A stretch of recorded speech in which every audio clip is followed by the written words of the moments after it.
قرۃ عینی فی الصلاۃ، مجھے سب سے زیادہ دنیا میں جو چیز پسند ہے وہ ہے نماز۔ نماز میں مجھے سکون ملتا ہے، نماز میری آنکھوں کی ٹھنڈک ہے۔ اور سنو، اللہ تعالیٰ سب سے پہلے بندوں سے اسی نماز کے بارے میں پوچھے گا۔ اول ما یحاسب بہ العبد یوم القیامۃ الصلاۃ، اللہ تعالیٰ بندوں سے پوچھے گا قیامت کے دن سب سے پہلا سوال کوشچن یہ ہوگا، اے میرے بندے، اے میری بندی، دنیا میں تو نماز پڑھتا تھا کہ نہیں پڑھتا تھا، ذرا یہ بتا۔ سب سے پہلا سوال اللہ تعالیٰ کرے گا نماز کے بارے میں۔ اگر نماز صحیح تو بیڑا پار، جنت کنفرم۔ نماز جس کی صحیح نہیں ہے اور جو نماز میں کچے نکل گئے، نماز نہیں، تو اللہ تعالیٰ کہ یہاں اس دن میدان محشر میں اس کا معاملہ بڑا گڑبڑ اور بڑی مشکل سے وہ جنت میں جائے گا۔ بعض کہتے ہیں کہ جنت نہیں جائے گا، کیوں؟ جہنم میں جائے گا، اور جہنمیوں سے جب پوچھے گا ما سلککم فی سقر، جہنم کے اندر کیوں چلے گئے، جواب میں جہنمی کہیں گے لم نک من المصلین، ہم دنیا میں نماز نہیں پڑھتے تھے، یعنی نماز نہ پڑھنے کی وجہ سے ہم جہنم میں چلے گئے۔ میرے بھائیوں، تو اللہ کے نبی کی سنت نماز، اور اللہ رب العالمین نے نماز کو فرض کیا ہے، اور نماز سے بڑی محبت اللہ کے نبی صلی اللہ علیہ وسلم کرتے تھے، اور نماز پڑھنے کا حکم اللہ کے نبی نے دیا ہے۔ تو اگر نبی سے محبت ہے تو نماز کی پابندی کرو، تب عذاب قبر سے بچو۔ تو یہ دوسرا، عذاب قبر سے ہمیں اور آپ کو بچنا ہے۔ تو تیسرا کام ہمیں کیا کرنا معلوم ہے؟ ہمیں قبرستان کی زیارت کرنی ہے، موت کو یاد کرنی ہے۔ موت یاد آئے گی تو آدمی گناہ سے بچے گا۔ اکثروا ذکر حازم اللذات،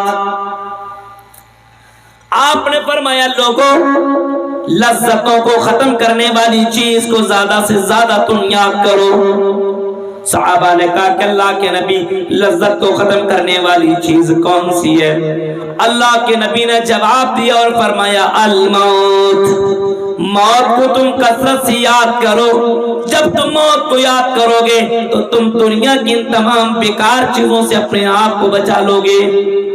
تو موت کو کثرت سے یاد کرو، زیادہ سے زیادہ موت کو یاد کرو، اور کبھی کبھی تم قبرستان کے اندر بھی چلے جایا کرو۔ فَزَرُوهَا، قبرستان کی زیارت کرو۔ فَزَرُوهَا فَإِنَّهَا تُذَكِّرُكُمُ الْمَوْتَ، فرمایا قبرستان کی زیارت کرو گے تو تمہیں موت یاد آئے گی۔ یہ دنیا کی چمک دمک، دنیا کی عیاشی، یہ زناکاری، یہ شراب نوشی، یہ تمام چیزوں سے اپنے آپ کو بچا لو گے اگر تم قبرستان کی زیارت کرو گے۔ آج مسلمان قبرستان کم جاتا ہے، بازار زیادہ جاتا ہے۔ کبھی کبھی ہفتے میں آپ ضرور جائیے کہ جس جگہ میں مجھے جانا اس کی تیاری میں نے کیا کی ہے۔ تو عذاب قبر سے بچنا ہے تو موت کو بھی زیادہ سے زیادہ یاد کرو۔ جتنا یاد کرو گے اتنا اس قبر کے لیے تم سوچو گے، تیاری کرو گے، اور اس قبر کے لیے اپنے آپ کو بچانے کی کوشش کرو گے۔ ایک بادشاہ گزرے جن کا نام غالباً سکندر بادشاہ ہے، بہت بڑا بادشاہ تھا یہ، لیکن بادشاہ ہونے کے ساتھ ساتھ اس کو اپنے موت کے بارے میں بہت ہی زیادہ فکر تھی۔ اب یہ بادشاہ کیا کرتا تھا؟ ہر سال 2-4 مہینے کے لیے اپنی کرسی پر کسی کو بیٹھا دیتا تھا، اور 2-4 مہینے کے لیے وہ نکل جاتا تھا ایسی جگہ پہ جہاں پہ ٹوٹی پھوٹی قبریں ہوا کرتی تھی، جنگلوں کی طرف نکل جاتا تھا۔ اور وہاں جانے کے بعد یہ بادشاہ، اتنا بڑا بادشاہ جن کے آگے پیچھے نوکر چاکر سارے لوگ موجود ہیں، ایک آواز میں سب سننے کے لیے تیار ہیں، اس کی حکم کی کو پر عمل کرنے کے لیے تیار ہیں۔ لیکن یہ بادشاہ اپنے گھر کو چھوڑ کر کے، اپنے محل کو چھوڑ کر کے جنگل کی طرف چلا جاتا تھا، اور جانے کے بعد